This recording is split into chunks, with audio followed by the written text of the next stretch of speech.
আসসালামু আলাইকুম, ওয়েলকাম সবাইকে লতার রসুইতে। আজকে আপনাদের সাথে শেয়ার করব কিভাবে ঘরোয়া মশলা দিয়ে মজাদার চিকেন রোস্ট তৈরি করতে পারেন তারই রেসিপি।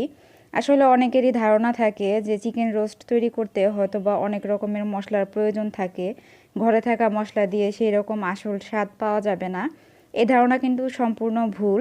আমি আজকে আপনাদেরকে এরকম একটা রেসিপি তৈরি করে দেখাবো। আপনি সিম্পল কিছু মশলা দিয়ে রোস্টটা করবেন, কিন্তু স্বাদটা হবে কিন্তু দুর্দান্ত। তাহলে চলুন চলে যাই মূল রেসিপিতে। আমি 3টা মুরগিকে ভালোভাবে ধুয়ে কেটে পরিষ্কার করে পানি ঝরিয়ে লবণ মেখে 30 মিনিটের মতো রেখে দিয়ে পরে এগুলিকে এপাশ ওপাশ ভেজে নিয়েছিলাম। আর এটা কিন্তু কড়া করে ভাজা যাবে না, তাহলে রোস্ট ড্রাই হয়ে যাবে।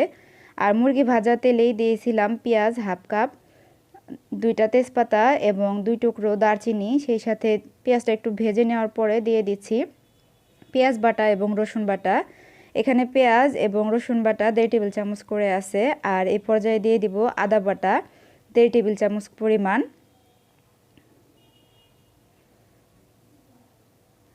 আর দিয়ে দিচ্ছি জিরা বাটা 1 চা চামচ পরিমাণ। আর জিরার সাথে আমি 5 থেকে 6টা এলাচ একত্রে করে বেটে নিয়েছিলাম। আমি কিন্তু আজকের রোস্টে কোনো রকম স্পেশাল মশলা ইউজ করব না। তো সব কিছু একটু ভালোভাবে নেড়ে চেড়ে কিছুক্ষণ ভেজে নিয়েছি। এই পর্যায়ে দিয়ে দিচ্ছি 2 টেবিল চামচ পরিমাণ চীনাবাদাম। আমি বেটে একটু পানি দিয়ে লিকুইড করে নিয়েছিলাম। আর দিয়ে দিচ্ছি হাফ কাপ পরিমাণ টক দই। টক দইটা যদি না থাকে তাহলে কিন্তু আপনি বাটার মিল্কও ইউজ করতে পারেন। দিয়ে দিচ্ছি পরিমাণ মতো লবণ। আর দিয়ে দিচ্ছি 1.5 টেবিল চামচ পরিমাণ চিনি। আমি আজকের রোস্টটা খুব বেশি স্পাইসি মানে ঝাল করব না, একটু ঝালটা কম রাখবো, যেহেতু আমাদের ঘরে এই সময়টা বাচ্চার পরিমাণ বেশি ছিল। বাচ্চারা কিন্তু বেশি ঝাল খেতে পারে না। আপনারা যদি চান এই সময় কিন্তু একটু শুকনো মরিচের গুঁড়াও দিতে পারেন। আর দিয়ে দিচ্ছি টমেটো সস। এখানে 2 টেবিল চামচ পরিমাণ টমেটো সস দিয়েছি। টমেটো সসটা দিলে কিন্তু চিকেন রোস্টের রঙটা খুব সুন্দর আসে আর খেতেও খুব ভালো লাগে। সব কিছু আবারও ভালোভাবে মিশিয়ে একটু নেড়েচেড়ে নিচ্ছিলাম। আসলে রোস্টের মশলাটা আপনি যত ভালোভাবে কষাবেন রোস্টের স্বাদটাও ভালো আসবে, সেই সাথে কালারটাও কিন্তু খুব সুন্দর আসে। তো কিছুক্ষণ ভেজে নেওয়ার পরে এখানে দিয়ে দিচ্ছি 1 টেবিল চামচ পরিমাণ গরম মশলা। আর এরই সাথে অ্যাড করব কাঁচামরিচ। এখানে আমি 7 থেকে 8টা কাঁচামরিচ ব্যবহার করেছি। আবারও ভালোভাবে সব কিছু মিশিয়ে কিছুক্ষণ নেড়েচেড়ে কষিয়ে নিব। আর এই পর্যায়ে কিন্তু চুলার আঁচটা মিডিয়াম ফ্লেমেই আছে। আমি পুরো রান্নাটা মিডিয়াম ফ্লেমেই করব।